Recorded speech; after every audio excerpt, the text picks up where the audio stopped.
ಪ್ರಾಣಾದೇರೀಶಿತಾರಂ ಪರಮಸುಖನಿಧಿಂ ಸರ್ವದೋಷವ್ಯಪೇತಂ ಸರ್ವಾಂತಸ್ಥಂ ಸುಪೂರ್ಣಂ ಪ್ರಕೃತಿಪತಿಮಜಂ ಸರ್ವಬಾಹ್ಯಂ ಸುನಿತ್ಯಂ ಸರ್ವಜ್ಞಂ ಸರ್ವಶಕ್ತಿಂ ಸುರಮುನಿಮನುಜಾತೈಃ ಸದಾ ಸೇವ್ಯಮಾನಂ ವಿಷ್ಣುಂ ವಂದೇ ಸದಾಹಂ ಸಕಲ ಜಗದನಾದ್ಯಂತ ಮಾನಂದದಂ ತಂ. ಶ್ರೀ ಗುರುಭ್ಯೋ ನಮಃ. 504ನೇ ಪುಟದಲ್ಲಿ ಕಾಮಹತತ ಕಾಮೇನ ಉಪದ್ರವ ಅನ್ನೋ ವಾಕ್ಯ ಮುಗಿದು ಮುಂದೆ ಒಂದು ಶ್ಲೋಕದ ಅದರ ಪಾಠ ಹೇಳಿದ್ದೆ. ಬ್ರಹ್ಮಣೋ ಹ್ಯಲ್ಪ ದುಃಖಂ ಸ್ಯಾತ್ ತದಪ್ಯನಭಿಮಾನತಃ ನಾಸ್ತ್ಯಾತ್ಮಸಂಬದ್ಧತೆಯ ಭೋಗಾಭಾವಾತ್ ಕಥಂಚನ ಇತಿ ಚ. ಆಚಾರ್ಯರ ಒಂದು ವ್ಯಾಖ್ಯಾನದ ಕ್ರಮ, ವ್ಯಾಖ್ಯಾನದ ಶೈಲಿ ಹೇಗಿದೆ ಅಂತ ಅರ್ಥ ಮಾಡಿಕೊಳ್ಳ್ರಿ. ಮುಕ್ತರಾದವರಿಗೆ ಮಾತ್ರ ಶ್ರೋತ್ರಿಯಸ್ಯ ಚ ಅಕಾಮಹತಸ್ಯ ಎಂದು 2 ವಿಶೇಷಣಗಳನ್ನು ಕೊಡ್ಲಿಕ್ಕೆ ಬರ್ತದೆ. ಯಾಕೆ ಶ್ರೋತ್ರಿಯ ಅಂತನ್ನೋ ಶಬ್ದಕ್ಕೆ ಸಾಮಾನ್ಯವಾದ ಅರ್ಥ ವೇದಾಧ್ಯಯನವನ್ನು ಮಾಡಿದವನು ಅಂತದ.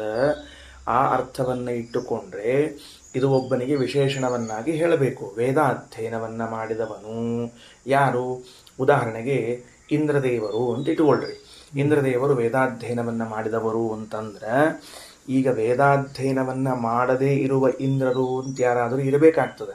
ಹಂಗಿದ್ದಾಗ ಇವರು ವೇದಾಧ್ಯಯನ ಮಾಡಿದವರು ಅಂತ ಹೇಳಿದ್ದಕ್ಕೆ ಸಾರ್ಥಕತೆ ಬರ್ತದೆ. ಹೌದೋ ಇಲ್ಲೋ? ಹಾಗಿದ್ರೆ ವೇದಾಧ್ಯಯನ ಮಾಡಿದ ಬ್ರಹ್ಮದೇವರು, ಹಂಗಾರೆ ನಮ್ಮ ತಲೆಯಾಗ ಏನು ಬರ್ತದೆ?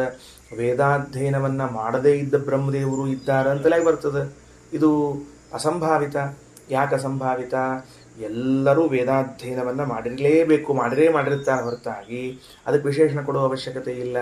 ಅಂದಮೇಲೆ ಈ ವಿಶೇಷಣ ಯಾವ ಅರ್ಥದಲ್ಲಿ ಸಾರ್ಥಕವಾಗ್ತದೆ ಅಂದರೆ, ಸಂಸಾರದಲ್ಲಿ ಇದ್ದಾಗ ಶಾಸ್ತ್ರಗಳನ್ನು ವೇದಗಳನ್ನು ಏನು ಅಧ್ಯಯನ ಮಾಡಿದ್ದಾರೋ ಅದರ ಪೂರ್ಣ ಫಲವನ್ನು ಮೋಕ್ಷದಲ್ಲಿ ಸ್ವರೂಪಾನಂದದ ರೂಪದಲ್ಲಿ ಅನುಭವಿಸುತ್ತಿದ್ದಾರೆ ಅಂತ ಹೇಳಿದಾಗಲೇ ಆ ವಿಶೇಷಣ ಸಾರ್ಥಕವಾಗುತ್ತದೆ. ಇನ್ನು ಅಕಾಮಹತಸ್ಯ ಅನ್ನೋ ವಿಶೇಷಣ ಅದ. ಈ ಅಕಾಮಹತಸ್ಯ ಎಂಬ ವಿಶೇಷಣವನ್ನು ಸಂಸಾರದಲ್ಲಿ ಇದ್ದವರಿಗೆ ಅಂತ ಇಟ್ಟುಕೊಂಡ್ರೆ ಈಗ ಹಿಂಗೆ ಇಟ್ಕೋಣಂತ. ಇಂದ್ರದೇವರು ಅಕಾಮಹತರು ಅಂದ್ರೆ ಅರ್ಥ ಏನು? ಅದಕ್ಕೆ ಅರ್ಥ ಹೇಳೀನಿ. ಬಯಸಿದ್ದನ್ನು ಪಡೆಯುವುದು. ಇದು ಇಂದ್ರದೇವರ ವಿಷಯದಲ್ಲಿ ಸಂಸಾರದಲ್ಲಿ ಇದ್ದಾಗ ಸಾಧ್ಯವಿದೆ ಏನು ಅಂದರೆ, ಶ್ರೀಮದಾಚಾರ್ಯರಂತಾರೆ ಚತುರ್ಮುಖ ಬ್ರಹ್ಮದೇವರಿಗೇನೇ ಸಾಧ್ಯವಿಲ್ಲ ಅಂತಿರುವಾಗ ಇಂದ್ರದೇವರ ಕಥೆಯನ್ನು ಏನು ಹೇಳಬೇಕು? ಯಾಕೆ?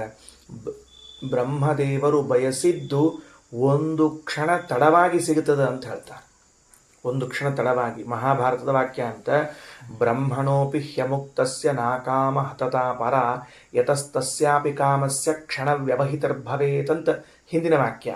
ಅಂದ್ರೆ ಅಮುಕ್ತರಾದ ಬ್ರಹ್ಮದೇವರ ಅಕಾಮಹತತ ಕಾಮೋಪದ್ರವರಹಿತ ಅಂತನ್ನುವುದು ಇಲ್ಲ. ಅವರು ಮುಕ್ತರಾಗಿಲ್ವಲ್ಲ, ಸಂಸಾರದಲ್ಲಿ ಇದ್ದಾರಲ್ಲ. ಸರಿ ಅಲ್ರಿ, ಬಯಸಿದ್ದು ಸಿಗುತ್ತದೆ ಬ್ರಹ್ಮದೇವರಿಗೆ, ಯಾಕಿಲ್ಲ ಅಂತೀರಿ ಅಂದ್ರೆ ಕ್ಷಣ ವ್ಯವಹಿತಿರ್ಭವೇತ್. ಒಂದು ಕ್ಷಣಕಾಲ ತಡ ಆಗಲೇಬೇಕು. ಇಲ್ಲದೆ ಹೋದರೆ ಅಲ್ಲ. ಹೀಗೆ ಮಹಾಭಾರತ ಹೇಳುವ ಮೂಲಕ ನಮಗೆ ಬ್ರಹ್ಮದೇವರ ಬಗ್ಗೆ ಸಣ್ಣವರು ಅನ್ನುವ ಜ್ಞಾನವನ್ನು ಮಾಡಿಸಿಕೊಡ್ಲಿಕ್ಕೆ ಹೊರಟದ, ಅಥವಾ ಏನು ಹೇಳಲಿಕ್ಕೆ ಹೊರಟದ ಅಂದರೆ ಭಗವಂತನ ಸಾಮ್ಯ ಇಲ್ಲ ಇವರಿಗೆ.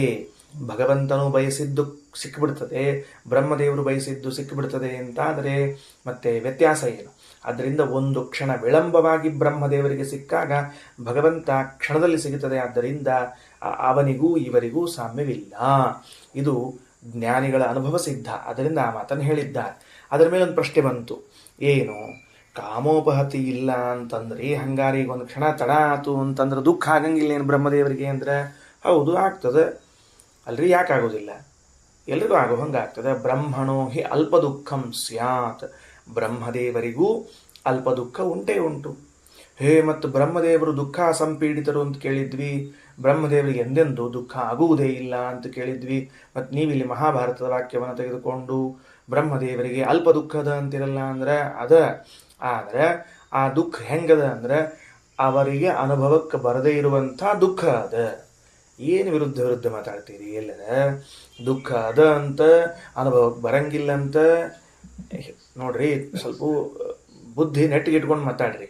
ಬೆಳಿಗ್ಗೆ ಎದ್ದೆದ್ದು ಹಿಂಗೆ ಮಾತಾಡಿದ್ರೆ ಅಂದ್ರೆ ಏನು ತಿಳ್ಕೊಬೇಕು ನಾವೆಲ್ಲರ ಅಂತ ಅನಿಸ್ತಿದ್ರೆ ಅದಕ್ಕೆ ತದಪ್ಯನಭಿಮಾನತಃ ಕಾರಣ ಕೊಡ್ತಾರೆ.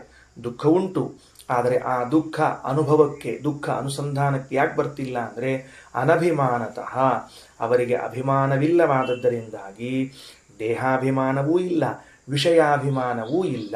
ಎರಡು ಅಭಿಮಾನ ನಾವು ಯಾವಾಗಲೂ ಮಾಡೋದು, ಎರಡು ಅಭಿಮಾನ. ಒಂದು ದೇಹಾಭಿಮಾನ, ಒಂದು ವಿಷಯಾಭಿಮಾನ. ನಾನು ನಂದು, ನನ್ನ ದೇಹ ನಂದು, ನಾನು ಅಂತ ಅನ್ಕೊಂಡು ಕೂತ್ಕೊಂಡ್ರೆ ಇದು ದೇಹಾಭಿಮಾನ. ಇದು ಭಾಳ ಚಂದದ, ಇದು ಚಲೋ ಅದ, ಇದು ತಿನ್ಬೇಕು, ಇದು ಉಣ್ಬೇಕು ಅಂದ್ರೆ ವಿಷಯಾಭಿಮಾನ. ಹಾಗಾಗಿ ಈ ಎರಡೂ ಅಭಿಮಾನಗಳು ಇಲ್ಲದೇ ಇದ್ದದರಿಂದಾಗಿ ದುಃಖ ಅಂತನ್ನುವುದು ಅವರಿಗೆ ಸ್ವರೂಪಕ್ಕೆ ಸಂಬಂಧಪಟ್ಟಂತೆ ಇಲ್ಲ. ಅಂದರೆ ಈಗ ಈ ಮಾತಿನಿಂದ ನಾವು ತಿಳಿಯಬಹುದಾದ ಇನ್ನೊಂದು ಅಂಶ ಏನು ಅಂದರೆ, ನಮಗೆ ಅಭಿಮಾನ ಇದ್ರೆ ದುಃಖ ಬರ್ತದೆ, ಅಭಿಮಾನ ಇಲ್ಲ ಅಂದ್ರೆ ದುಃಖ ಬರುವುದಿಲ್ಲ ಅಂತ ಒಂದು ಹೇತು ಸಾಧ್ಯಗಳನ್ನು ತಿಳಿಸಿಕೊಟ್ಟಂತಾಯಿತು. ಬ್ರಹ್ಮಣೋ ಹಿ ಅಲ್ಪ ದುಃಖಂ ಸ್ಯಾತ್ ತದಪ್ಯನಭಿಮಾನತಃ. ಯಾಕ? ನಾಸ್ತಿ ಆತ್ಮಸಂಬದ್ಧತೆಯ. ಆತ್ಮಸಂಬದ್ಧ ಅಂದರೆ ಸ್ವರೂಪಕ್ಕೆ ಸಂಬಂಧಪಟ್ಟಂತೆ. ಮತ್ತು ದುಃಖ ಅದ ಅಂತೀರಿ, ಎಲ್ಲಿರ್ಬೇಕು ಹಂಗಾರ ಅಂದ್ರೆ ದುಃಖ ಇರ್ಲಿಕ್ಕೆ ಎರಡು ಜಗ ಬೇರೆ ಅದ. ಯಾವ ಜಗ ಅದ? ಅಂತಃಕರಣ, ಮನಸ್ಸು ಅಂತದ. ಆ ಮನಸ್ಸಿನಲ್ಲಿ ದುಃಖ ಇರ್ತದೆ. ಈಗ ನೋಡ್ರಿ, ಸಂಸಾರದಲ್ಲಿದ್ದವರೆಲ್ಲರಿಗೂ ಕೂಡ ಸ್ವರೂಪದಿಂದ ಭಿನ್ನವಾದ ಒಂದು ಮನಸ್ಸು ಅಂತದ. ಸ್ವರೂಪದಿಂದ ಭಿನ್ನವಾದ ಒಂದು ಮನಸ್ಸದ. ಆ ಮನಸ್ಸಿನಲ್ಲಿ ಸಾಂಸಾರಿಕ ಸುಖ ದುಃಖಗಳೆಲ್ಲವೂ ಅವ. ಅದಕ್ಕೆ ಸುಖದ ಪ್ರಶ್ನೆ ಬಂದಿಲ್ಲ, ಅದರಿಂದ ಮಾತಾಡ್ತಿಲ್ಲ. ಸಾಂಸಾರಿಕವಾದ ದುಃಖ ಅದು ಸ್ವರೂಪಭೂತವಾದ ಮನಸ್ಸಿನಲ್ಲಿ ಇಲ್ಲ, ಸಂಸಾರದಲ್ಲಿರುವ ಅಂತಃಕರಣದಲ್ಲಿರುವಂತಹ ಮನಸ್ಸಿನಲ್ಲಿ ಇದೆ. ಅಂದಮೇಲೆ ಹೆಂಗದ ಅಂದ್ರೆ, ಹೊರಗಿನ ಮನಸ್ಸಿನಲ್ಲಿ ದುಃಖ ಅದ, ಒಳಗಿನ ಮನಸ್ಸಿನಲ್ಲಿ ಆನಂದ ಅದ. ಹೊರಗಿನ ಮನಸ್ಸಿನಲ್ಲಿದ್ದ ದುಃಖ ಇವರು ಅಭಿಮಾನ ಮಾಡ್ತಿಲ್ಲ, ಅದರಿಂದಾಗಿ ಅನುಭವಕ್ಕೆ ಬರ್ತಿಲ್ಲ. ಅಭಿಮಾನ ಮಾಡಿದ್ರೆ ಬರ್ತದೆ, ಇಲ್ಲೇ ಹೆಂಗೆ ಬರಬೇಕು ಅಂತ ಹೇಳಿ ಶ್ರೀಮದಾಚಾರ್ಯರು ಭೋಗಾಭಾವ ಕಥಂಚನ ಇತಿಚ ಹೊಂಸ್ಯಾರ.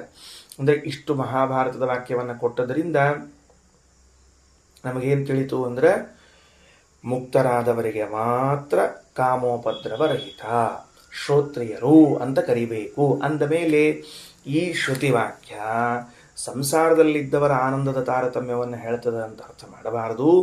ಮುಕ್ತರಾದವರ ಆನಂದ ತಾರತಮ್ಯವನ್ನೇ ಹೇಳ್ತದೆ ಅಂತ ಅನ್ನಬೇಕು. Chapter close. ನೆಕ್ಸ್ಟ್ ಚಾಪ್ಟರ್ ಏನು ಅಂದರೆ, ಅಲ್ರಿ ಅದಕ್ಕೆ ಬೇರೆ ಅರ್ಥ ಮಾಡಿದ್ವಲ್ಲ. ಏನು ಬೇರೆ ಅರ್ಥ ಮಾಡಿದ್ರಿ ಅಂದ್ರೆ, ಸ ಏಕೋ ಮನುಷ್ಯ ಗಂಧರ್ವಾಣಾಮಾನಂದ ಶ್ರೋತ್ರಿಯಸ್ಯ ಚಾಕಾಮಹ ತಸ್ಯ. ಒಬ್ಬ ಇದ್ದಾನೆ, ಆತ ಸಾಧನೆ ಮಾಡಿಕೊಂಡಿದ್ದಾನೆ, ಮಹಾವಿರಕ್ತನಿದ್ದಾನೆ. ಅವನು ಮನುಷ್ಯ ಗಂಧರ್ವ ಪದವಿಯನ್ನು ಅಪೇಕ್ಷೆ ಮಾಡೋದಿಲ್ಲ. ಅಂತಹ ವಿರಕ್ತನಾದವನಿಗೆ ಏನು ಸುಖ ಸಿಗುತ್ತದೆ ಅಂತ ಕೇಳಿದ್ರೆ, ಮನುಷ್ಯ ಗಂಧರ್ವ ಪದವಿಯನ್ನು ಅಪೇಕ್ಷೆ ಮಾಡದೇ ಇದ್ದುದರಿಂದ ತತ್ಸಮಾನವಾಗಿರುವಂತಹ ಆನಂದವು ಸಿಗುತ್ತದೆ ಅಂತ ಅದಕ್ಕೆ ಅರ್ಥ ಅಂತ ಹೇಳ್ತೀನಿ. ಯಾಕ? ಅಲ್ಲೇನು ಮಾಡಿದರು? ತಸ್ಯೇಯಂ ಪೃಥಿವೀ ಸರ್ವಾ ವಿತ್ತಸ್ಯ ಪೂರ್ಣ ಸ್ಯಾತ್. ಸಂಪೂರ್ಣವಾದ ಪೃಥ್ವಿಯ ತುಂಬ ದುಡ್ಡನ್ನು ತುಂಬಿ, ಹಣವನ್ನು ತುಂಬಿ ಅದನ್ನು ನೀನೊಬ್ಬನೇ ಅನುಭವಿಸುವಂತ ಕೊಟ್ಟರೆ ಆಗುವ ಆನಂದ ಎಷ್ಟಿದೆಯೋ ಆ ಆನಂದ ಒಬ್ಬ ಮನುಷ್ಯೋತ್ತಮನ ಆನಂದವಾದರೆ ಇದು ಗುಣಿಸು 100 ಆನಂದವನ್ನು ಮನುಷ್ಯ ಗಂಧರ್ವರಿಗೆ ಹೇಳ್ತಾರೆ. ಒಬ್ಬ ವ್ಯಕ್ತಿ ಇದ್ದಾನೆ, ಮಹಾವಿರಕ್ತ. ಅವನಿಗೆ ಮನುಷ್ಯ ಗಂಧರ್ವ ಪದವಿಯಲ್ಲಿ ಏನೇನೇನೂ ಆಸೆ ಇಲ್ಲ, ಆದರೆ ಒಳ್ಳೆ ಸಾಧನೆಯನ್ನು ಮಾಡಿಕೊಂಡಿದ್ದಾನೆ. ಅವ ಶ್ರೋತ್ರಿಯ, ಅವ ಅಕಾಮಹತ ಅನ್ನೋ ಶಬ್ದಕ್ಕೆ ವಿರಕ್ತ ಅಂತ ಅರ್ಥ ಮಾಡಿದ್ದಾರೆ ಬೇರೆಯವರು. ನಾವರ್ಥೈಸಿದ್ದು ಬಯಸಿದ್ದು ಸಿಗುತ್ತದೆ ಅಂತ. ಹಾಗಾಗಿ ಅವರು ಅರ್ಥ ಮಾಡ್ತಾರೆ ವಿರಕ್ತನಾಗಿದ್ದಾನೆ, ಶಾಸ್ತ್ರಾಧ್ಯಯನ ಸಂಪನ್ನಾಗಿದ್ದಾನೆ, ಒಳ್ಳೆ ಜ್ಞಾನಿಯಾಗಿದ್ದಾನೆ. ಅವನಿಗೇನು ಆನಂದ ಸಿಗುತ್ತದೆ ಅಂತ ಕೇಳಿದರೆ, ಮನುಷ್ಯ ಗಂಧರ್ವ ಪದವಿಯನ್ನು ಅಪೇಕ್ಷಿಸದೇ ಇದ್ದದರಿಂದ ತತ್ಸಮಾನವಾದ ಆನಂದವು ಅವನಿಗೆ ಸಿಗುತ್ತದೆ. ಹೆಂಗ್ರಿ ಅಂದರೆ ಅವ ಅಪೇಕ್ಷಿಸಂಗಿಲ್ಲ ಅಂತೇಳಿ ಮತ್ತು ತತ್ ಸಮಾನವಾದ ಆನಂದ ಸಿಗಬೇಕು ಅಂತಂದ್ರೆ ಅರ್ಥ ಏನು ಅಂದ್ರೆ ಅವನು ಅದಕ್ಕಿಂತ ಉತ್ತಮವಾದದ್ದನ್ನು ಅಪೇಕ್ಷಿಸುತ್ತಾನಾದ್ದರಿಂದ ಅವನಿಗೆ ಅವನಿಗೆ ಆ ಪದವಿಯಲ್ಲಿರುವಂಥ ಆನಂದ ಸಿಕ್ಕೇ ಸಿಗುತ್ತದೆ. ಹಿಂಗೆ ಅವ್ರು ಸ್ವಲ್ಪ ಗುದುಮುರಿಗೆ ಹಾಕ್ಯಾರ, ಹಿಂಗೇನೋ ಒಂದು ಸ್ವಲ್ಪ ವ್ಯಾಖ್ಯಾನ ಮಾಡಲಿ ಪ್ರಯತ್ನ ಮಾಡ್ಯಾರ. ಸರಿ ಆಯ್ತಾ? ಅದಕ್ಕೆ ತೆಗೆದುಕೊಂಡ್ರು ಶ್ರೀಮದಾಚಾರ್ಯ. ನಚ ಅನ್ಯಸ್ಯ ಕಸ್ಯಚಿತ್ ಶ್ರೋತ್ರಿಯಸ್ಯ, ತಗೊಳ್ರಿ, ನಚ ಅನ್ಯಸ್ಯ ಕಸ್ಯಚಿತ್, ಯಾರೋ ಒಬ್ಬ ವ್ಯಕ್ತಿಗೆ ಎಕ್ಸ್ ಪರ್ಸನ್ನಿಗೆ, ಶ್ರೋತ್ರಿಯಸ್ಯ ಚ ಅಕಾಮಹತಸ್ಯ, ಶಾಸ್ತ್ರಾಧ್ಯಯನ ಸಂಪನ್ನನಾದ ಮತ್ತೆ ಕಾಮೋಪದ್ರವರಹಿತನಾದ ಅರ್ಥಾತ್ ವಿರಕ್ತನಾದವನಿಗೆ ಬ್ರಹ್ಮಣ ಸಮಂ ಸುಖಂ ಯುಜ್ಯತೆ, ಬ್ರಹ್ಮದೇವರಿಗೆ ಸಮಾನವಾದ ಸುಖ ಅಂತ ಹೇಳಿಕ್ ಬರ್ತದ? ಹೆಂಗೆ ಸಾಧ್ಯದ? ನಾ ಇದ್ದೀನಿ, ನಾ ಏನು ಮಾಡ್ತೀನಿ ಅಂತಂದು ಹಿಂಗೆ ಅಪೇಕ್ಷೆ ಮಾಡ್ತೀನಿ ಅಂತ ಇಟ್ಕೊಳ್ರಿ. ಮಾಡೋದಿಲ್ಲ, ಸರ್ವಾತ್ಮನ ಇಲ್ಲ, ದೃಷ್ಟಾಂತ ತಿಳಿಸಿಗತ್ತೀನಿ. ಏನಂತ ಅಪೇಕ್ಷೆ ಮಾಡ್ತೀನಿ ನಾನು ಅಂತಂದ್ರೆ, ನನಗೆ ಬ್ರಹ್ಮ ಪದವಿ ಬೇಕಾಗಿಲ್ಲ, ಬ್ರಹ್ಮ ಪದವಿ ಬೇಕಾಗಿಲ್ಲ ಅಂತ ಬ್ರಹ್ಮ ಪದವಿಯಲ್ಲಿ ವೈರಾಗ್ಯವನ್ನು ತಾಳಿದ್ದೇನೆ. ವೈರಾಗ್ಯವನ್ನು ತಾಳಿದ ಮಾತ್ರಕ್ಕೆ ನನಗೆ ಬ್ರಹ್ಮ ಪದವಿಯಲ್ಲಿ ಇದ್ದ ವ್ಯಕ್ತಿ ಅನುಭವಿಸುವ ಆನಂದ, ಜ್ಞಾನ, ಅದಕ್ಕೆ ಸಮಾನವಾದ ಜ್ಞಾನಾನಂದಗಳು ನನಗೆ ಬರ್ತಾವ? ಹೆಂಗೆ ಸಾಧ್ಯದ ಅದು? ಹೆಂಗೆ ಸಾಧ್ಯದ? ವ್ಯವಹಾರದಲ್ಲಾದರೂ ಹೊಂದಬೇಕು ಬೇಡೋ? ಶಾಸ್ತ್ರದಲ್ಲಿ ಹೊಂದೋದು ಆಮೇಲೆ, ವ್ಯವಹಾರದಲ್ಲಾದರೂ ಹೊಂದಬೇಕು ಬೇಡೋ? ಆಚಾರ ಅಂತಾರ, ನಚ ಅನ್ಯಸ್ಯ ಕಸ್ಯಚಿತ್ ಶ್ರೋತ್ರಿಯಸ್ಯ ಚ ಅಕಾಮಹತಸ್ಯ ಚ ಬ್ರಹ್ಮಣ ಸಮಂ ಸುಖಂ ಯುಜ್ಯತೆ. ಯಾಕೆ ಬರೋದಿಲ್ರಿ? ಹೇಳ್ಬೋಣಂತ ಏನು ತಪ್ಪದ? ಬ್ರಹ್ಮದೇವ ಸಮಾನವಾದ ಸುಖವನ್ನು ಅನುಭವಿಸುತ್ತಾನೆ ಯಾರು? ಕಸ್ಯಚಿತ್ ಶ್ರೋತ್ರಿಯ ಕಸ್ಯಚಿತ್ ಕಾಮಹತ. ಅವೊಬ್ಬ ಇದ್ದಾನೆ ಮಹಾವಿರಕ್ತ, ಅವನಿಗೆ ಬರ್ತದ ಅಂತ ಹೇಳಿದ್ರೆ ತಡಿ ಒಪ್ಪೋಣಂತ. ನಾನೊಂದು ಪ್ರಶ್ನೆ ಹೇಳ್ತೀನಿ, ನಾನೊಂದು ಮಾತು ಹೇಳ್ತೀನಿ. ಬ್ರಹ್ಮದೇವರಿಗೆ ಏನು ಗುಣಗಳವ ಎಂಬುದು ನಿನಗೆ ಗೊತ್ತದೇನು? ಮೊದಲಿದ್ದು ಬ್ರಹ್ಮದೇವರಿಗಿದ್ದ ಗುಣಗಳು ನಿನಗೆ ಗೊತ್ತಿದ್ದರೆ ಅದಕ್ಕೆ ಸಮಾನವಾದ ಗುಣವನ್ನು, ಆನಂದವನ್ನು ಇವನು ಪಡಿತಾನ ಅಂತ ಹೇಳ್ಬೋದಾಗಿತ್ತು. ಹೇಳ್ತೀವಿ ತಗೋ. ಜ್ಞಾನಂ ಅಪ್ರತಿಘಂ ಯಸ್ಯ ವೈರಾಗ್ಯಂಚ ಜಗತ್ಪತೆ ಐಶ್ವರ್ಯಂ ಚೈವ ಧರ್ಮಶ್ಚ ಸಹಸಿದ್ಧಂ ಚತುಷ್ಟಯಂ. ಬ್ರಹ್ಮದೇವರಿಗೆ ಇವು ನಾಲ್ಕು.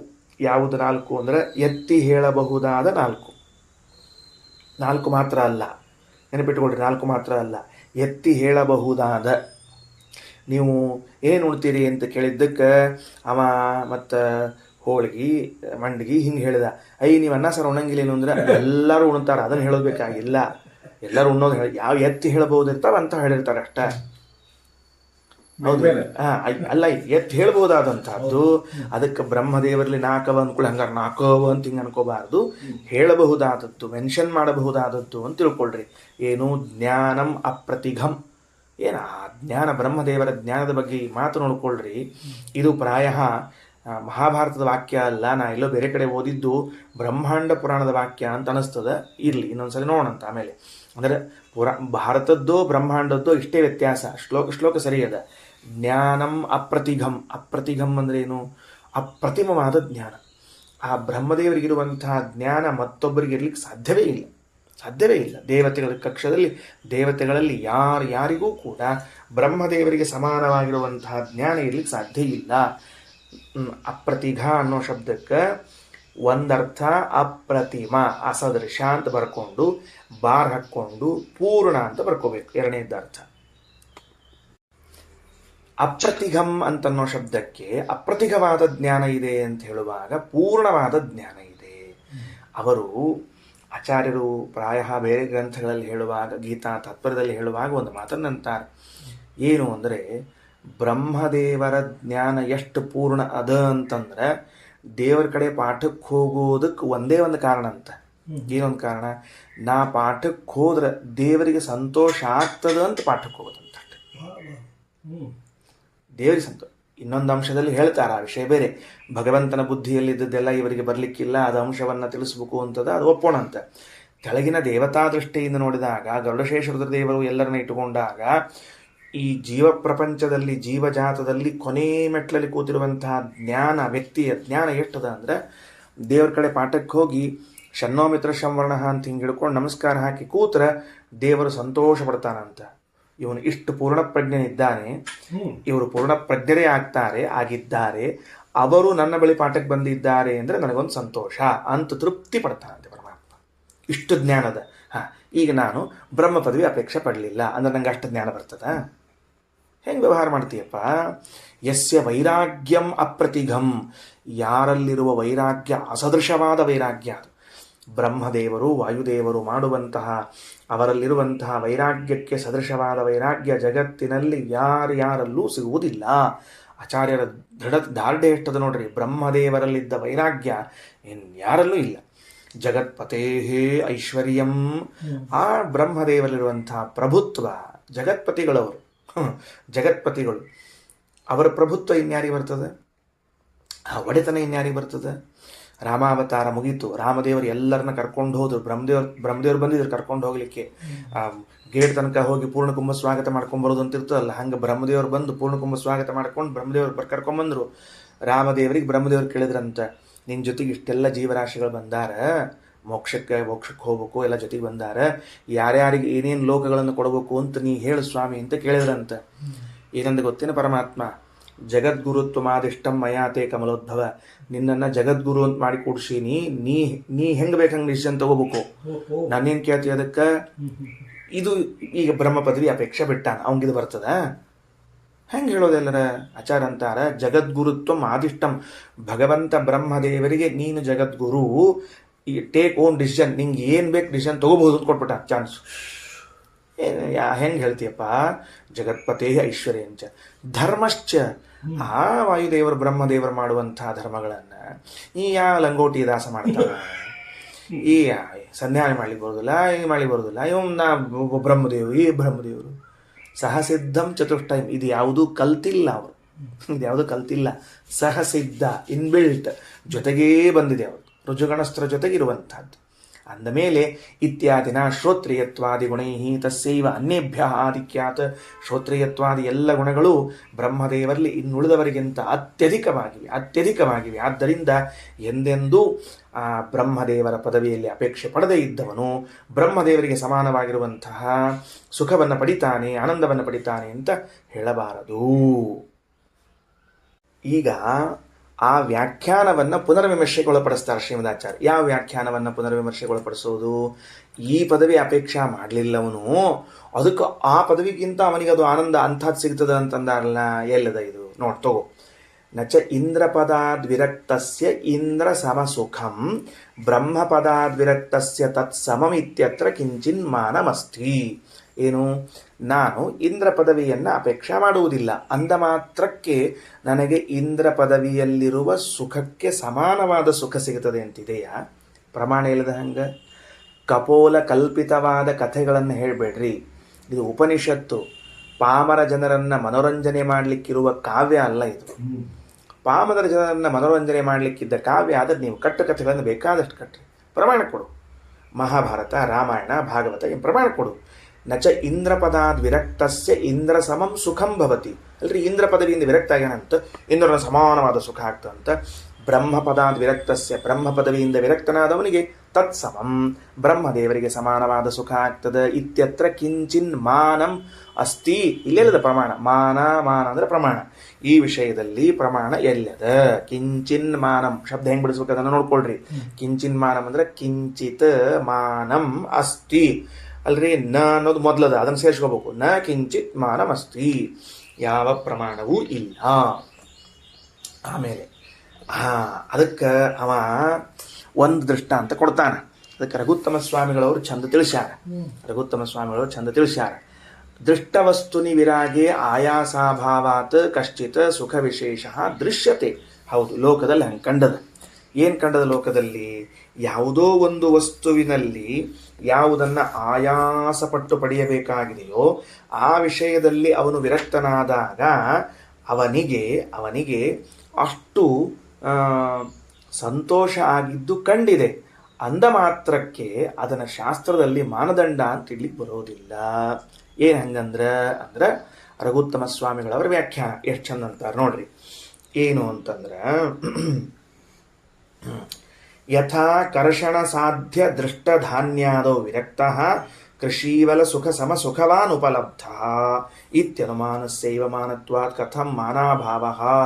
ಪ್ರಮಾಣ ಇಲ್ಲ ಅಂತಂದ್ರೆ ನಾನು ಪ್ರಮಾಣ ಹೇಳ. ಏನು ಪ್ರಮಾಣ? ಅನುಮಾನ ಮಾಡಿ ತೋರಿಸ್ಬೋದು ನಿಮಗೆ. ಅನುಮಾನ ಎಷ್ಟು ಚಂದದ ಅಂತಂದ್ರೆ ಹಿಂಗದ. ಏನದ ಅಂತಂದ್ರೆ, ಈಗ ರೈತ ಇದ್ದಾನೆ ಒಬ್ಬ ಅಂತ ಇಟ್ಕೊಳ್ರಿ, ಕೃಷಿ ಹೊಲ. ಅವನಿಗೇನು ಕರಿತೀವಿ? ಕೃಷಿವಲ ಅಂತ ಕರಿತೀವಿ. ನೋಡ್ರಿ ಎಷ್ಟು ಸಾಮಾನ್ಯ ದೃಷ್ಟಾಂತ ಕೊಟ್ಟು ಪ್ರಮಾಣವನ್ನು ಕೊಡ್ಲಿಕ್ಕೆ ಹೊರಟಾರೆ. ಅವಾಗ ಕೃಷಿಯಿಂದ ಸಿಗುವಂತಹ ಧಾನ್ಯ ಮೊದಲಾದವುಗಳಲ್ಲಿ ವೈರಾಗ್ಯ ಅದ. ಅಂದ ಮಾತ್ರಕ್ಕೆ ಆ ವೈರಾಗ್ಯದ ಅದಕ್ಕೇನಾಗ್ತದ ಅಂತಂದ್ರೆ ಅವಾಗ ಆ ಕೃಷಿಯಿಂದ ಮಾಡಬೇಕಾದಾಗೇನು ಆಯಾಸ ಅದ ಅಲ್ಲ, ಆ ಆಯಾಸ ಅವನಿಗೆ ಇಲ್ಲದೇ ಇದ್ದದ್ದರಿಂದಾಗಿ ಸ್ವಲ್ಪ ಸುಖ ಆಗ್ತದೆ. ಹಿಂಗೆ ಇಟ್ಕೋಣಂತ. ಇದನ್ನ ಅದು ರಘುತ್ತಮ ಸ್ವಾಮಿಗಳು ಕೊಟ್ಟದ್ದನ್ನು ಕನ್ನಡ ಟ್ರಾನ್ಸ್ಲೇಟ್ ಮಾಡಿದೆ. ನನಗೆ ಹೆಂಗೆ ತಿಳಿದದ ಅದನ್ನು ಬಿಡಿಸ್ಲಿಕ್ಕೆ ಪ್ರಯತ್ನ ಮಾಡ್ತೀನಿ. ಈಗ ಇಬ್ಬರಿದ್ದಾರೆ. ಒಬ್ಬ ರೈತ, ಆತ ಧಾನ್ಯ ಪಡಿಬೇಕು ಅನ್ನೋದಕ್ಕೆ 1 ವರ್ಷಗಳ ಕಾಲ ಶ್ರಮ ಪಟ್ಟಿದ್ದಾನೆ. ಅದನ್ನು ನೆಲವನ್ನು ಸ್ವಚ್ಛ ಮಾಡಿ, ಬಿತ್ತಿ, ಮಳೆ ನೀರು ಬಂದು ಎಲ್ಲ ಆಗಿ ಕಟಾವು ಮಾಡಿ ತಗೊಂಡು ಬಂದ. ಆ 365 ದಿನಗಳಲ್ಲಿ ಅವನೇನು ಶ್ರಮ ಪಟ್ಟಿದ್ದಾನಲ್ಲ, ಈ ಶ್ರಮ ಅಂತನ್ನುವುದು ಯಾರಿಗೆ ಇಲ್ಲ ಅಂತ ಕೇಳಿದ್ರೆ, ಯಾರಿಗಿಲ್ಲ ಅಂದರೆ ಯಾರು ಧಾನ್ಯಗಳಲ್ಲಿ ವೈರಾಗ್ಯವನ್ನು ತಾಳಿದ್ದಾನೋ. ನನಗೇನು ಕಾಳು ಬೇಡ, ಕಡಿ ಬೇಡ, ಮತ್ತೊಂದು ಬೇಡ, ಏನು ಬೇಡ, ಅಷ್ಟು ವೈರಾಗ್ಯದ ಅಂತಹ ವಿರಕ್ತನಾದವನಿಗೆ ಕೃಷಿವಲನು ಪಡುವ ಆಯಾಸವು ಇಲ್ಲದೆ ಇದ್ದದ್ರಿಂದ ಆಯಾಸಾಭಾವ ರೂಪವಾದ ಸುಖ ಅಂತನ್ನೋದು ಬಂತಲ್ಲ ಮತ್ತೆ ಅವ ಅಂತಾನ ತತ್ ಸಮಾನವಾದ ಸುಖ ಇಲ್ಲ ಅಂತ ಹೆಂಗಂದ್ರಿ ಸುಖ ಬಂತು. ಅರ್ಥ ಆಯ್ತು ದೃಷ್ಟಾಂತ ಏನಂತ ಹೇಳಿದ್ದು?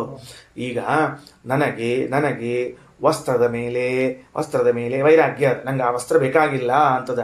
ಹಾಗಾದರೆ ಆ ನೇಕಾರನೊಬ್ಬನು ವಸ್ತ್ರವನ್ನು ನೇಯುವುದಕ್ಕೆ ಎಷ್ಟು ಕಾಲ, ಎಷ್ಟು ಶ್ರಮ, ಎಷ್ಟು ಟೈಮನ್ನು ಎಷ್ಟು ಪರಿಶ್ರಮವನ್ನು ಪಟ್ಟಿರ್ತಾನೋ, ಅದು ಬೇಡ ಅಂದದ್ದಕ್ಕೆ ಇವನಿಗೆ ತತ್ ಸಮಾನವಾಗಿರುವಂತಹದ್ದು ಇನ್ನೂ ಹೆಚ್ಚಿನ ಸುಖವೇ ಸಿಗ್ತದೆ ಅವನಿಗೆ.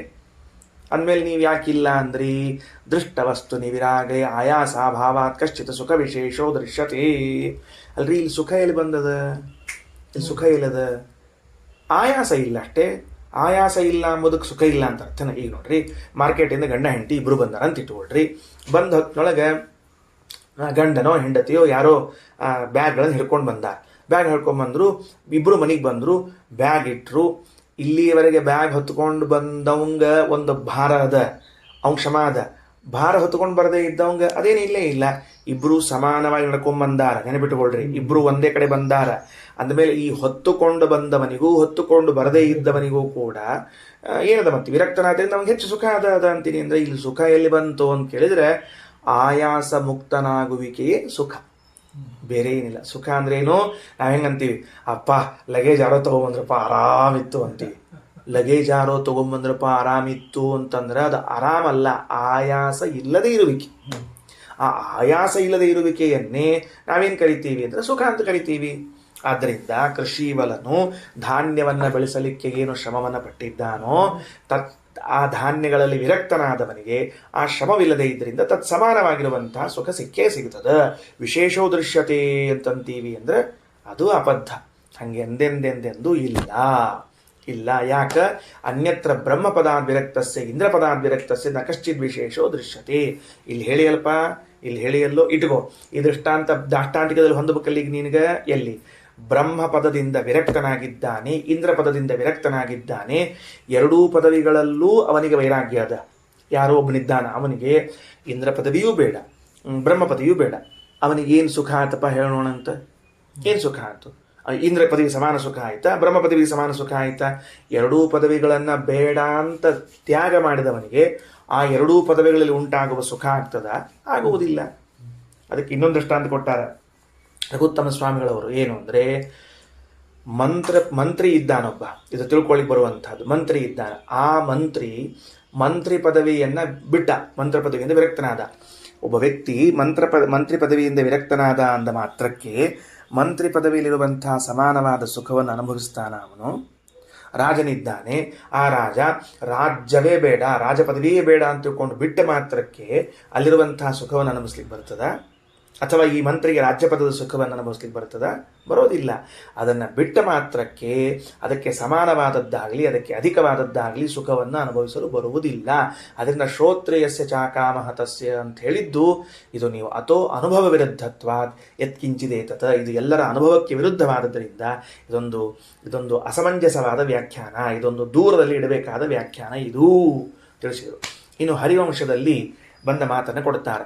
ನರಾದಿ ಬ್ರಹ್ಮ ಪರ್ಯಂತಂ ವಿಮುಕ್ತಾನಾಂ ಶತೋಚ್ಛಯ ನಿಶೇಷ ದುಃಖಹೀನಾನಾಂ ನಿತ್ಯಾನಂದೈಕ ಭೋಗಿನಾಂ ಅಪ್ಯಾನಂದೇ ಮಿಥೋಪ್ಯುಕ್ತಸ್ತದ್ಧರ್ಯೂಣಾಂ ಶ್ರುತೋ ಪೃಥಕ್. ನರಾದಿ ಬ್ರಹ್ಮ ಪರ್ಯಂತಂ ಮನುಷ್ಯೋತ್ತಮರಿಂದ ಪ್ರಾರಂಭ ಮಾಡಿಕೊಂಡು ಚತುರ್ಮುಖನವರೆಗೆ ವಿಮುಕ್ತಾನ ಮುಕ್ತರಾದವರಲ್ಲಿ ಶತೋಚ್ಛಯಂ ನೂರರಷ್ಟು ಅತ್ಯಧಿಕವಾಗಿದ್ದು ನಿಶೇಷ ದುಃಖಹೀನಾನಾಂ ನಿತ್ಯಾನಂದೈಕ ಭೋಗಿನಾಂ ಎಲ್ಲ ಮುಕ್ತರಲ್ಲೂ ಕೂಡ ಸಮಾನವಾದ ಧರ್ಮ ಅದ. ಯಾವುದು ಸಮಾನವಾದ ಧರ್ಮ? ಯಾವ ದುಃಖವನ್ನು ಯಾರೂ ಅನುಭವಿಸುವುದಿಲ್ಲ. ಇದು ಬ್ರಹ್ಮದೇವರಿಗೂ ಸಮಾನ, ನಮಗೂ ಸಮಾನ. ಮನುಷ್ಯೋತ್ತಮರೊಬ್ಬರು ಮುಕ್ತರಾಗಿದ್ದಾರೆ, ಬ್ರಹ್ಮದೇವರು ಮುಕ್ತರಾಗಿದ್ದಾರೆ. ಬ್ರಹ್ಮದೇವರಲ್ಲೂ ಕಿಂಚಿತ್ತು ದುಃಖ ಇಲ್ಲ, ಮನುಷ್ಯೋತ್ತಮದಲ್ಲೂ ಕಿಂಚಿತ್ ದುಃಖ ಇಲ್ಲ. ಬ್ರಹ್ಮದೇವರು ನಿತ್ಯದಲ್ಲಿ ಆನಂದವನ್ನು ಭೋಗ ಮಾಡ್ತಾರೆ, ಮನುಷ್ಯೋತ್ತಮನು ನಿತ್ಯದಲ್ಲಿ ಆನಂದ ಭೋಗ ಮಾಡ್ತಾನೆ. ಈ ವಿಷಯದಲ್ಲಿ ಸಾಮ್ಯ. ಅಪ್ಯಾನಂದೇ ಮಿಥೋಪ್ಯುಕ್ತ, ಆದರೂ ಕೂಡ ಆನಂದದಲ್ಲಿ ಮಾತ್ರ ಇವರಿಗಿಂತವರು 100 ಅವರಿಗಿಂತವರು 100 ಅನ್ನೋದನ್ನು ಹೇಳಲಾಗಿದೆ. ಎಲ್ಲಿ? ಅಧ್ವರ್ಯೂಣಾಂ ಶ್ರುತೌ ಪೃಥಕ್, ಅಧ್ವರ್ಯುಗಳ ಶ್ರುತಿಯಲ್ಲಿ ಹೇಳಲಾಗಿದೆ. ಈ ಅಧ್ವರ್ಯುಗಳು ಯಾರಪ್ಪ? ಈಗ ಅವ್ರ್ಯಾಕೆ ಬರ್ಬೇಕಾತಿಲ್ಲಿ? ಋತ್ವಿಜರು ಅಧ್ವರ್ಯುಗಳು ಮತ್ತು ಉದ್ಗಾತ್ರಗಳು ಇವ್ರ್ಯಾಕೆ ಬಂದರು ಅಂತ ಕೇಳಿದ್ರೆ, ಹೋತ್ರ, ಉದ್ಗಾತ್ರ, ಅಧ್ವರ್ಯು ಅಂದ್ರೆ ಯಜುರ್ವೇದದ ಕೆಲಸವನ್ನ ಮಾಡುವ ವ್ಯಕ್ತಿಯನ್ನ ಅಧ್ವರ್ಯು ಅಂತ ಕರೀತಾರೆ. ಬರೆದಿಟ್ಕೋಬೇಕಾಗ್ತದೆ. ಅಧ್ವರ್ಯು ಅಂದ್ರೆ ಯಜುರ್ವೇದದ ಪುರೋಹಿತ ಅಂತ ಇಷ್ಟು ತಿಳ್ಕೊಂಡ್ರೆ ಸಾಮಾನ್ಯ ಅಭಿಪ್ರಾಯ. ಅವ್ರೇನು ಕೆಲಸ ಮಾಡ್ತಾರೆ ಎಂಬುದೆಲ್ಲ ಯಜ್ಞದಲ್ಲಿ ಬರುವಂತಹದ್ದು. ಅದನ್ನ ಯಜ್ಞಬಲ್ಲಂಥವ್ರ ಕಡೆಯಿಂದ ಕೇಳೋಣಂತ ಆಮೇಲೆ. ಸರಿ, ಅಧ್ವರ್ಯೂಣಾಂ ಶ್ರುತೌ, ಯಜುರ್ವೇದಿಗಳ ಶ್ರುತಿ ಯಾವುದದು? ತೈತ್ರೇಯ ಶ್ರುತಿ ಅಂತ ಅರ್ಥ. ಈಗ ಬಂದದ್ದು ತೈತ್ರೇಯ ಶ್ರುತಿ, ಆ ತೈತ್ರೇಯ ಶ್ರುತಿಯಲ್ಲಿ ಅಂತ ಅರ್ಥ ಮಾಡಿಕೊಳ್ಳ್ರಿ. ಪ್ರತ್ಯೇಕವಾಗಿ ಇದೊಂದು ಘಟ್ಟವನ್ನ ಮಾಡಿ ಹೇಳಿದ್ದಾರೆ. ಅಂದ ಮೇಲೆ ಮುಕ್ತಿಯಲ್ಲಿ ಆನಂದದಲ್ಲಿ ತಾರತಮ್ಯ ಅದ ಅಂದ ಮೇಲೆ ಆನಂದದಲ್ಲಿ ಭೇದ ಅಂತನ್ನೋದು, ಜೀವರಲ್ಲಿ ಭೇದ ಅನ್ನೋದು ಸಿದ್ಧ ಆಗ್ತದೆ, ಜೀವ ಬ್ರಹ್ಮರಲ್ಲಿ ಭೇದ ಸಿದ್ಧ ಆಗ್ತದೆ. ಹೀಗಿರುವಾಗ ಅಹಂ ಬ್ರಹ್ಮಾಸ್ಮಿ, ತತ್ವಮಸಿ ಮತ್ತು ಇನ್ಯಾವ ವೇದವಾಕ್ಯಗಳಿಗೂ ಕೂಡ ಏನು ಅರ್ಥ ಮಾಡೋ ಹಂಗಿಲ್ಲ ನೀವು ಅಂತಂದ್ರೆ ಆ ಅರ್ಥವನ್ನು ಮಾಡಬಾರದು. ಯಾವುದು? ಏಕಮೇವ ದ್ವಿತೀಯಂ ನೇಹ ನಾನಾಸ್ತಿ ಕಿಂಚನ ಇತ್ಯಾದಿ ಎಲ್ಲ ಶ್ರುತಿಗಳಿಗೂ ಕೂಡ ಭೇದವನ್ನೇ ಅರ್ಥ ಮಾಡಬೇಕು ಅಂತ ಒಂದು ಘಟ್ಟ ಬಂದು ನಿಲ್ಲಿಸಿದರು. ಈಗ ಎರಡನೇ ಘಟ್ಟ ಪ್ರಾರಂಭ ಆಗ್ತದೆ. ಏನು? ಅಲ್ರಿ, ಭೇದವನ್ನು ತಿಳ್ಕೊಳ್ಬೇಕು ಅಂತ ನೀವನ್ಲಿಗತ್ತೀರಿ, ಭೇದವನ್ನು ತಿಳಿದುಕೊಂಡವರಿಗೆ ನಿಂದಿಸುತ್ತಿದೆಯಲ್ಲ ವೇದ ಅಂತ ಒಂದು ಹೊಸ ತೆಗೆದ್ರಿ. ಮತ್ತವರು ಯಾರು? ನೀವು ಹೆಂಗೆ ನಮಗಂದಿದ್ರಿ ನೋಡ್ರಿ. ಏನಂದಿದ್ರಿ? ಐಕ್ಯ ಜ್ಞಾನಿಗಳನ್ನ ವೇದವು ನಿಂದಿಸುತ್ತದೆ ಅಂದಮೇಲೆ ಐಕ್ಯ ಜ್ಞಾನವನ್ನ ಮಾಡಿಕೊಂಡವರಿಗೆ ವೇದ ನಿಂದಿಸುವುದಾದರೆ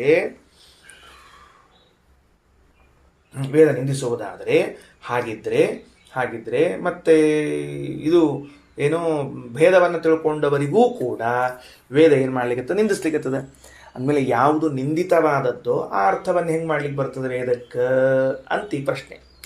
ಕೌಂಟ್ರ್ ಕೊಟ್ಟರು, ಕರೆಕ್ಟಾಗಿ ಕೌಂಟ್ರಿಗೆ ಅವ್ರದ್ದು. ಎಷ್ಟು ಚಂದದ ನೋಡಿ, ಡಿಬೇಟ್ ಚಲೋ ನಡೆದ. ಈಗ ಅದು ಏನು ಡಿಬೇಟ್ ನಡೆದ? ನೀವೇನಂದಿದ್ರಿ ತತ್ವವಾದಿಗಳು, ನೀವೇನಂದಿದ್ರಿ ಅದ್ವೈತ ದರ್ಶನ ಇದು ಅಂದ್ರೆ ಅದ್ವೈತವನ್ನು ತಿಳಿದುಕೊಂಡವರು ಅಭೇದ ಜೀವಬ್ರಹ್ಮರ ಮಧ್ಯದಲ್ಲಿ ಅಭೇದ ಇದೆ ಅಂತ ತಿಳಿದುಕೊಳ್ಳುವರು ಮಿಥ್ಯಾಜ್ಞಾನಿಗಳು. ಹಂಗೆ ತಿಳ್ಕೋಬಾರ್ದು, ತಿಳ್ಕೊಂಡವ್ರಿಗೆ ಅಂಧಂತಮಸ್ಸಾಗ್ತದ ಅಂತ ವೇದ ಅಭೇದ ಜ್ಞಾನಿಗಳನ್ನು ನಿಂದಿಸಿದ್ದರಿಂದ ವೇದಕ್ಕೆ ಅಭಿನ್ನ ಅನ್ನೋ ಅರ್ಥ ಮಾಡಬಾರ್ದು ಅಂತ ಹೇಳಿದ್ರಿ ಅಲ್ವಾ? ಈ ಹಿಂದೆ ಹೇಳುವಾಗ ಹೇಳಿದ್ರಿ ಹಿಂಗೆ ನೀವು. ಈಗ ನಾವಂತೀವಿ ಭೇದವನ್ನು ತಿಳಿದುಕೊಂಡವರಿಗೆ ವೇದ ನಿಂದಿಸ್ಲಿಕ್ಕತ್ತದ ಅಂದಮೇಲೆ ಅಭೇದವು ವೇದಾರ್ಥ ಆಗ್ಲಿಕ್ಕೆ ಸಾಧ್ಯ ಇಲ್ಲ. ಭೇದವು ವೇದಾರ್ಥ ಆಗ್ಲಿಕ್ಕೆ ಸಾಧ್ಯ ಇಲ್ಲ. ಎಷ್ಟು ಚಂದ ಪ್ರಶ್ನೆ, ಅಷ್ಟು ಚಂದ ಉತ್ತರ ಅವ್ರದ್ದು. ಏನಂತಾರ? ಹೇಳಪ್ಪ ಶ್ರುತಿ ಹೇಳೋಣಂತ. ಎಲ್ಲಿ ಹೇಳು? ಭೇದವನ್ನು ತಿಳಿದುಕೊಂಡವ್ರು ನಿಂದಿಸ್ತದ ಅಂತ ಹೇಳೋಣಂತ. ತಗೊಳ್ರಿ. ಯದಾ ಹೇವ ಏಷ ಏತಸ್ಮಿನ್ನಂತರಂ ಉದರಮಂತರಂ ಕುರುತೇ ಅತಸೋಗತೋ ಭಯಂ ಭವತಿ ಅಂತ ವೇದ. ಇದು ತೈತ್ರೇಯದಲ್ಲಿ ಬಂದದ್ದು.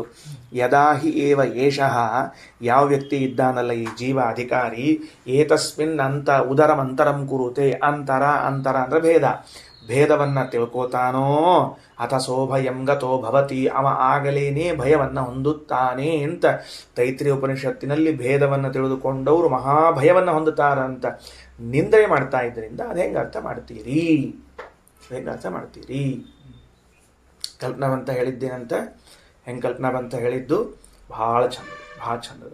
ಯದಾ ಹಿ ಏವ ಏಷ ಏತಸ್ಮಿನ್ ಅಂತರಂ ಉದರಮಂತರಂ ಕುರುತೆ ಇತ್ಯತ್ರಾಪಿ ಇಲ್ಲೂ ಕೂಡ ಈ ಮಂತ್ರವನ್ನು ಹೇಳ್ತೀನಿ ಅಂತಂದವ. ಸರಿ, ಅಂದ್ರೆ ಶ್ರುತಿಯಲ್ಲಿ ಭೇದಜ್ಞಾನಿಗಳಿಗೆ ಅನರ್ಥವಾಗುತ್ತದೆ ಅಂತ ಹೇಳಿದ್ದರಿಂದಾಗಿ ಅದರ ನಿಷೇಧವನ್ನ ಮಾಡ್ತಾ ಇರುವಾಗ ಭೇದ ಇದು ಸತ್ಯ, ಮುಕ್ತಿಯಲ್ಲೂ ಭೇದ ಅದ, ಅದು ಪಾರಮಾರ್ಥಿಕವಾಗಿದೆ ಅಂತನ್ನೋ ಮಾತುಗಳನ್ನೆಲ್ಲ ನಾವು ಒಪ್ಪುವಂತಹದ್ದ, ಅಂಗೀಕರಿಸುವಂತಹದ್ದ ಅಂತ ಪ್ರಶ್ನೆ ಮಾಡಿದ್ದಕ್ಕೆ ಶ್ರೀಮದಾಚಾರ್ಯ ಅಂತಾರೆ, ಆ ಶ್ರುತಿ ವಾಕ್ಯವನ್ನ ಕಣ್ಣು ತೆಗೆದು, ಮೂಗು ತೆಗೆದು, ಬಾಯಿ ತೆಗೆದು, ಕಿವಿ ತೆಗೆದು, ಮೂಗು ಯಾಕೆ ತೆಗಿಬೇಕು ಅಂದ್ರೆ ಉಸಿರಿರ್ಬೇಕಲ್ಲ, ಉಸಿರಿದ್ರೆ ಮೂಗು ತೆಗೆದು ಅಂತ ಹೇಳಿ ಬರ್ತದೆ. ಉಸಿರಾಟನೆ ಬಂದಾದ್ಮೇಲೆ ಶ್ರುತಿ ಓದ್ತಾನ ಮೇಲೆ, ಹಿಂಗಾಗಿ ಕಣ್ಣು ತೆಗೆದು, ಮೂಗು ತೆಗೆದು, ಬಾಯಿ ತೆಗೆದು, ಎಲ್ಲ ತೆಗೆದು ನೋಡು ಏನಂತಾರೆ. ಏತಸ್ಮಿನ್ ಉದರಂ ಅಂತರಂ ಕುರುತೆ ಅಂತದ ಆಚಾರ್ಯ ಅಂತಾರ. ಯದಾ ಹಿ ಏವ ಏಷಃ ಏತಸ್ಮಿನ್, ಈ ಪರಮಾತ್ಮನ ವಿಷಯದಲ್ಲಿ ಅಂತರಂ ಕುರುತೆ, ಈ ಪರಮಾತ್ಮನ ವಿಷಯದಲ್ಲಿ ಭೇದವನ್ನ ತಿಳಿದರೆ ಅಂತ ಹೇಳಿಕತರ ಹೊರತಾಗಿ ಪರಮಾತ್ಮನಿಗೂ ಜೀವನಿಗೂ ಇವರಿಬ್ಬರ ಮಧ್ಯದ ವಿಷಯದಲ್ಲಿ ಭೇದ ತಿಳಿದರೆ ಅಂತ ಇಲ್ಲದಕ್ಕೆ ಅರ್ಥ ಇಲ್ಲದ, ಶ್ರುತಿ ಇಲ್ಲದಲ್ಲಿ ಅವೇನ್ ಮಾಡಿಬಿಟ್ಟ, ಉದರಮಂತರಂ ಕುರುತೆ, ಉದರಮಂತರಂ ಕುರುತೆ ಶಬ್ದ ಹಿಡ್ಕೊಂಡ್ಬಿಟ್ಟ. ಭೇದ ತಿಳ್ಕೊಂಡವರು ಹೋಗ್ಬಿಡ್ತಾರ ಅಂತಂದ್ಬಿಟ್ಟ. ಶ್ರೀಮದಾಚಾರ್ಯ ಅಂದ್ರು ಕರೆಕ್ಟು, ಭೇದ ತಿಳ್ಕೊಂಡವ್ರು ಹೋಗ್ತಾರ, ಇಲ್ಲಂದಿಲ್ಲ. ಎಲ್ಲಿ ಅದು ಹೇಳಲ್ಲ ಮೊದಲು, ಏತಸ್ಮಿನ್, ಈ ಪರಮಾತ್ಮನಲ್ಲಿ ಅಂದ್ರೆ ಈ ಪರಮಾತ್ಮನ ಅಂಗಗಳಲ್ಲಿ, ಈ ಪರಮಾತ್ಮನ ಗುಣಗಳಲ್ಲಿ, ಈ ಪರಮಾತ್ಮನ ಧರ್ಮಗಳಲ್ಲಿ ಭೇದವನ್ನು ತಿಳಿದುಕೊಂಡವರೂ ಭಯ ಹೊಂದುತ್ತಾರೆ ಅಂತ ಅರ್ಥವೇ ಹೊರತಾಗಿ ಜೀವ ಹಾಗೂ ಬ್ರಹ್ಮರ ಮಧ್ಯದಲ್ಲಿ ಭೇದವನ್ನು ತಿಳ್ಕೊಂಡವನು ಅಂತಿಲ್ಲ. ಆ ವಾಕ್ಯದಲ್ಲಿ ಬಂದೇ ಇಲ್ಲದು. ಯಾವ ವಾಕ್ಯವನ್ನು ನೀವು ಉದಾಹರಣೆ ಮಾಡ್ಲಿಕ್ಕೆ ಆ ವಾಕ್ಯದಲ್ಲಂತೂ ಇಲ್ಲ. ಅದಕ್ಕೆ ನೋಡ್ರಿ, ಯದಾ ಹ್ಯೇವೈಷ ಏತಸ್ಮಿನ್ ಉದರಮಂತರಂ ಕುರುತೆ ಇತ್ಯತ್ರಾಪಿ ಏತಸ್ಮಿನ್ ಇತಿ ವಿಶೇಷಣಾತ್ ಸ್ವಗತ ಭೇದ ನಿಷೇಧ ಏವ. ಇನ್ನು ಭವಿಷ್ಯತ್ ಪುರಾಣ, ಅಭೇದಂ ಈಶರೂಪಾಣಾಂ ಭೇದಂ ಜೀವೇಶಯೋರಪಿ ಯಃ ಪಶ್ಯೇತ್ ಸ್ಥಿರಯಾ ಬುದ್ಧ್ಯ ಭಕ್ತಿಮಾನ್ ಸ ವಿಮುಚ್ಯತೆ. ಅಷ್ಟೇ ಅಲ್ಲ, ಭವಿಷ್ಯತ್ ಪುರಾಣದಲ್ಲಿ ಮುಕ್ತಿ ಸಾಧನಕ್ಕಾಗಿ ಹೇಳುವ ಮಾತಿನಲ್ಲಿ ಭಕ್ತಿಯುಕ್ತನಾಗಿರಬೇಕು ಅಂತ ಏನಿದೆಯೋ ಅದರ ಜೊತೆಗೆ ಸ್ಥಿರಬುದ್ಧಿಯುಳ್ಳವನು ಆಗಿರಬೇಕು ಅಂತ ಒಂದು ಅಂಶ ಸೇರಿಸಿದೆ. ಏನಾಗಬೇಕು, ಈಗ ಉದಾಹರಣೆಗೆ ನೀವು ಮೋಕ್ಷವನ್ನು ಹೊಂದಬೇಕು ಅಂತ ಇಟ್ಕೊಂಡಿದ್ದೀರಿ, ಅದರಲ್ಲಿ ಮಸ್ಟ್ ಆ್ಯಂಡ್ ಶುಡ್ ಆದದ್ದು ಯಾವುದು ಅಂದರೆ ಭಕ್ತಿ. ಅದರ ಜೊತೆಗೆ ಮತ್ತೊಂದಿರಬೇಕಂತೆ ಸ್ಥಿರ ಬುದ್ಧಿ.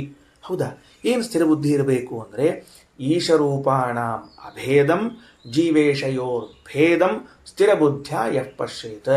ಭಗವಂತನ ರೂಪಗಳಲ್ಲಿ ಅಭೇದವು, ಜೀವಬ್ರಹ್ಮರ ಮಧ್ಯದಲ್ಲಿ ಭೇದವು, ಈ ವಿಷಯದಲ್ಲಿ ಅವನಿಗೆ ಸ್ಥಿರವಾದ ಬುದ್ಧಿ ಇದ್ದರೆ, ಭಕ್ತಿ ಇದ್ದರೆ ಆಗ ಮಾತ್ರ ಅವನಿಗೆ ಮೋಕ್ಷವಾಗುತ್ತದೆ ಎಂದು ಭವಿಷ್ಯತ್ ಪುರಾಣದಲ್ಲಿ ಹೇಳಿದ್ದರಿಂದಾಗಿಯೂ ನಾವು ಏನನ್ನು ತಿಳಿಯಬೇಕು ಮತ್ತೆ ಭೇದ, ಭಗವಂತನ ರೂಪಾದಿಗಳಲ್ಲಿ ಭೇದ ಇದೆ ಅಂತ ನಿಂದಿಸಿದ್ದಾರೆ ಅಂತ ತಿಳಿಬೇಕೆ ಹೊರತಾಗಿ ಜೀವಬ್ರಹ್ಮರ ಮಧ್ಯದಲ್ಲಿ ಭೇದ ಇದ್ದುದನ್ನು ನಿಂದಿಸಿದ್ದಾರೆ ಅಂತ ಹೇಳುವ ಅವಶ್ಯಕತೆ ಇಲ್ಲ.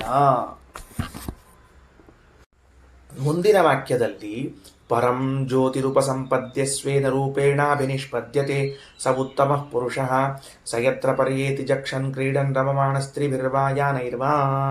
ಇಲ್ಲಿ ಏನು ಹೇಳಿ ಹೊರಟಾರ, ಮುಕ್ತಿಯಲ್ಲಿ ಭೇದವಿದೆ ಅಂತ ತಿಳಿಸುವಂತಹ ಇನ್ನಿಷ್ಟು ಶ್ರುತಿಗಳನ್ನು ಉದಾಹರಣೆ ಮಾಡ್ಲಿಕ್ಕತ್ತಾರ.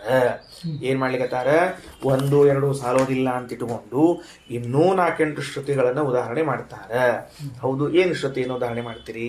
ಹಿಂದೇನ್ ಮಾಡಿದ್ವಿ, ಆನಂದದಲ್ಲಿ 100% ತಾರತಮ್ಯವಿದೆ ಎನ್ನುವ ಶ್ರುತಿಯನ್ನು ಉದಾಹರಿಸಿ ಭೇದ ಇದೆ ಅಂತ ಹೇಳಿದ್ರೆ, ಈಗ ಆನಂದವನ್ನ ಅನುಭವಿಸುತ್ತಿದ್ದಾರೆ ಎನ್ನುವಂತಹ ಶ್ರುತಿಯನ್ನು ಹೇಳಿ ಭೇದವಿದೆ ಅಂತ ಸಿದ್ಧ ಮಾಡ್ತೇವೆ. ತಗೋ, ಪರಂ ಜ್ಯೋತಿ ಉಪಸಂಪತ್ಯ, ಆ ಪರಮ ಪ್ರಕಾಶ ರೂಪನಾದ ಪರಮಾತ್ಮ ಪರಂ ಜ್ಯೋತಿ, ಸಾಮಾನ್ಯ ಜ್ಯೋತಿ ಅಲ್ಲ, ಪರಂ ಜ್ಯೋತಿ ಅವನನ್ನು ಉಪಸಂಪದ್ಯ ಹೊಂದಿದ್ವಿ ನಾವೇ. ಆವಾಗ ಹೊಂದಿದ್ಕೊಳ್ಳಿ ಏನಾಗ್ತದೆ, ಸ್ವೇನ ರೂಪೇಣ ಅಭಿನಿಷ್ಪದ್ಯತೆ, ನಮ್ಮ ರೂಪ ಪ್ರಕಟವಾಯಿತು, ನಮ್ಮದೇ ಆದ ಪ್ರಕಾಶ ಇತ್ತಲ್ಲ ಅದು ಪ್ರಕಟವಾಯಿತು. ಅಂದ್ರೆ ಅರ್ಥ ಏನು, ಪರಮಾತ್ಮನನ್ನು ಹೊಂದಿ ಸ್ವಸ್ವರೂಪಾನಂದಾವಿರ್ಭಾವವನ್ನು ಹೊಂದಿದವನು ಮುಕ್ತನು ಅಂತ ಅರ್ಥದಕ್ಕೆ. ಸರಿನಾ? ಸಹ ಉತ್ತಮ ಪುರುಷ, ಯಾವ ಪರಂ ಜ್ಯೋತಿಯನ್ನು ಇವನು ಹೊಂದಿದ್ದಾನೋ ಅವನು ಉತ್ತಮ ಪುರುಷ. ಅವನೇನು ಉತ್ತಮ ಪುರುಷ, ಪುರುಷೋತ್ತಮನಾದ ನಾರಾಯಣ. ಸರಿ, ಮುಂದೇನಪ್ಪ, ಆ ವೈಕುಂಠದಲ್ಲಿ ಅಥವಾ ಮುಕ್ತಿಯಲ್ಲಿ ಅವನನ್ನು ಹೊಂದಿ ಸಹ ಅವನು ತತ್ರ ಅಲ್ಲಿ ಪರ್ಯೇತಿ ಅವನು ಏನು ಮಾಡ್ತಾನೆ, ಸಂಚಾರ ಮಾಡ್ತಾನೆ.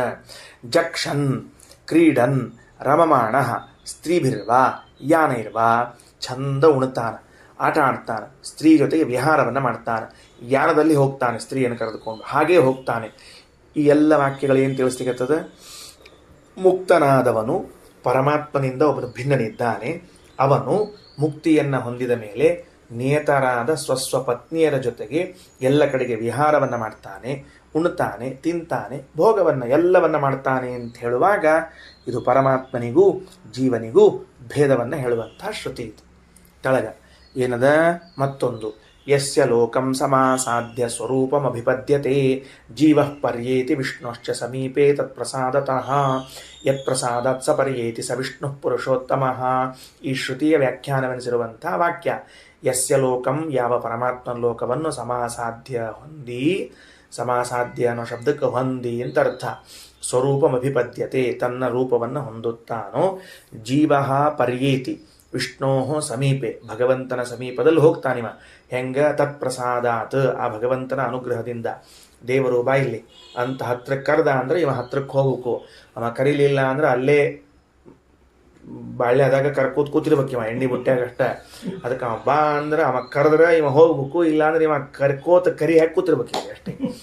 ಯತ್ ಪ್ರಸಾದಾತ್ ಸ ಪರ್ಯೇತಿ, ಯಾವ ಭಗವಂತನ ಅನುಗ್ರಹದಿಂದ ಅವನು ಭಗವಂತನ ಸಮೀಪಕ್ಕೆ ಹೋಗ್ತಾನೋ, ವಿಹಾರ ಮಾಡ್ತಾನೋ, ಸ ವಿಷ್ಣು ಪುರುಷೋತ್ತಮ, ಅವನು ಪರಮಾತ್ಮ ಪುರುಷೋತ್ತಮ ಅಂತ ತಿಳ್ಕೊಳ್ರಿ.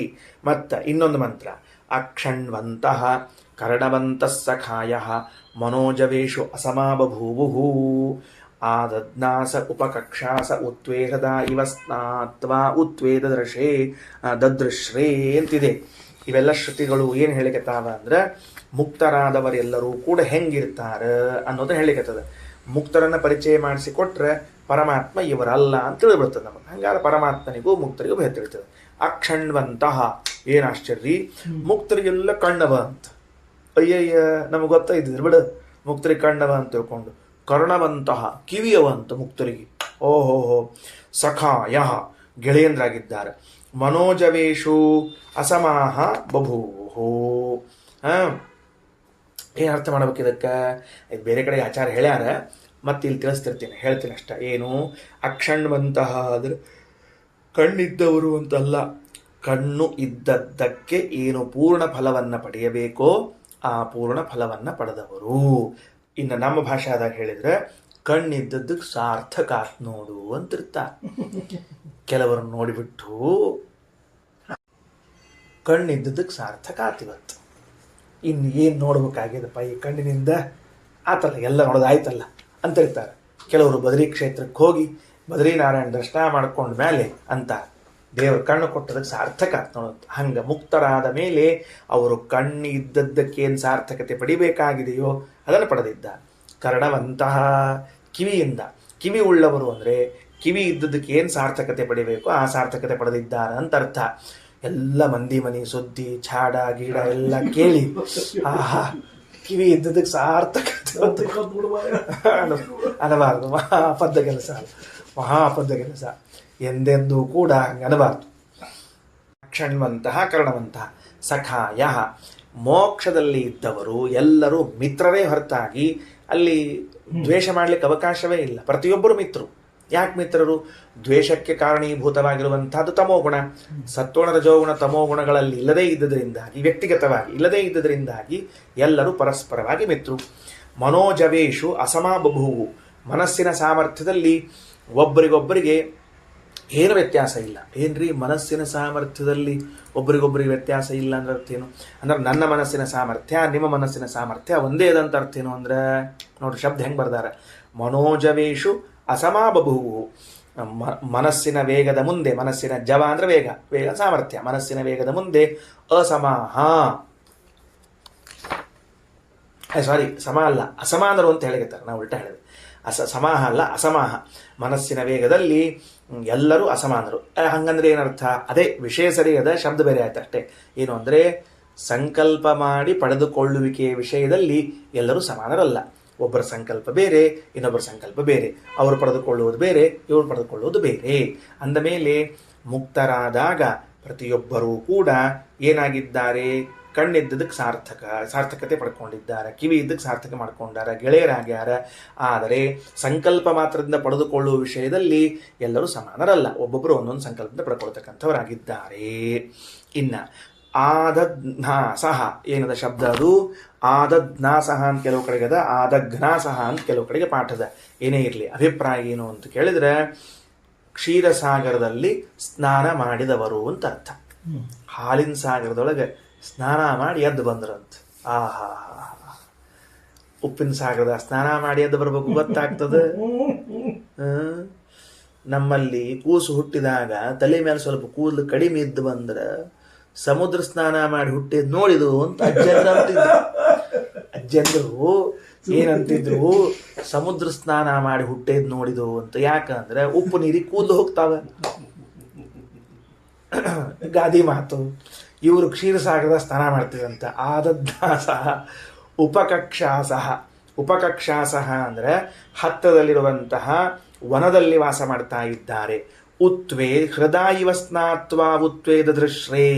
ಕೆಲವರು ಈ ಅಮೃತದ ಸಾಗರ ಇದೆ ಅಂತಲ್ಲಿ, ಅಮೃತದ ನದಿ ಅಥವಾ ಸಾಗರ, ಸರೋವರ ಏನೇ ಇಟ್ಕೊಳ್ರಿ, ಅಮೃತ ಸರೋವರದಲ್ಲಿ ಪಾನ ಮಾಡಿದ್ರೆ ಹೆಂಗೆ ಪಾನ ಮಾಡಿರ್ತಿದ್ರು ಅಂದ್ರೆ ಸ್ನಾನ ಮಾಡ್ಯಾರೇನೋ ಅನ್ನೋ ಹಂಗೆ ಪಾನ ಮಾಡ್ತಿದ್ರಂತ. ಕೆಲವರು ಪಾನಕ ಕುಡಿದು ಮೈ ಮೇಲೆ ಚಲ್ಕೊಂಡಿರ್ತಾರ ನೋಡಿ. ಪಾನಕ ಕುಡ್ದವರು ಮೈ ಮೇಲೆ ಚಲ್ಕೊಂಡ್ರೆ ಹಂಗಿಲ್ಲ ಅಲ್ರಿ ಆಚಾರ. ಪಾನಕ ಯಾಕೆ ಹೇಳ್ಬೇಕ್ರಿ? ಚಾ ಅಂತ ಹೇಳ್ಬೇಕು ನೋಡಂದ್ರೆ ಚಲ್ಕೊಳ್ಳೋಷ್ಟು ಕೊಟ್ರಂಗೆ ಇಲ್ರಿ ಅವರಿಗೆ, ಚಲ್ಕೊಳ್ಳೋಷ್ಟು ಕೊಟ್ರಂಗೆ ಇಲ್ಲ ಅವ್ರಿಗೆ, ಹಿಂಗಾಗಿ ಚಲ್ಕೊಳ್ಳಂಗೆ ಇಲ್ಲ. ಪಾನಕ ಹಾಲು ಅಂದ್ರೆ ಮೈ ಮೇಲೆ ಚಲ್ತು ಅಂತ ಹೇಳ್ಬೋದು. ಅದರಿಂದ ಏನಂದ್ರು ಅದಕ್ಕೆ ಉತ್ವೇ ಹೃದಯ ಸ್ನಾತ್ವ ಉತ್ವೇ ದದೃಶ್ರೇ ಅಂದ್ರೆ ಅಮೃತವನ್ನು ಇಷ್ಟು ಪಾನ ಮಾಡ್ಯಾರಲ್ಲ, ಅವರು ಪಾನ ಮಾಡಿದ್ದು ಸ್ನಾನ ಮಾಡಿದಂತೆ ಕಾಣ್ತಾ ಇದೆ ಅಂತ ಹೇಳಿದರು. ತಳಗಡೆಗೆ ಆ ಪ್ರಮಾಣ ವಾಕ್ಯ ದುಗ್ಧ ಸಾಗರಗ ಕೇಚಿತ, ಕ್ಷೀರಸಾಗರದಲ್ಲಿದ್ದವರು ಕೆಲವರು, ಕೇಚಿದ ಅಶ್ವತ್ಥ ಕಕ್ಷಗಾಹ, ಅಲ್ಲೇ ಹತ್ತಿರದಲ್ಲಿರುವಂತಹ ಅಶ್ವತ್ಥ ವನದಲ್ಲಿದ್ದವರು, ಅಮೃತ ಹೃದೇಶು, ಅಮೃತದ ಸರೋವರದಲ್ಲಿ, ಕೇಚಿಚ್ಚ ಪಿಬಂತಿ, ಕುಡಿತಾರೆ. ಹೆಂಗ? ಸ್ನಾನವತ್ ಸದಾ, ಸ್ನಾನ ಮಾಡಿದಂಗ. ಕೇಚಿತ್ ಪಶ್ಯಂತಿ ತಂ ದೇವಂ ಸದಾ ಕೇಚಿತ್ ಸಮೀಪಗಾಹ. ಇನ್ನು ಕೆಲವರು ಹತ್ರ ಇರ್ತಾರೆ, ಕೆಲವರು ಭಗವಂತನನ್ನು ಕಾಣ್ತಾ ಇರ್ತಾರೆ. ಹಿಂಗ ಆ ಮುಕ್ತರಿಗೂ ಪರಮಾತ್ಮನಿಗೂ ಭೇದ ಅನ್ನೋದು ಇದ್ದದರಿಂದಾಗಿ ಯಾವ ಕಾರಣಕ್ಕೂ ಕೂಡ ಅಭೇದಾರ್ಥವನ್ನು ಮಾಡಬಾರದು. ಶ್ರೀಕೃಷ್ಣ ಅರ್ಪಣಮಸ್ತು.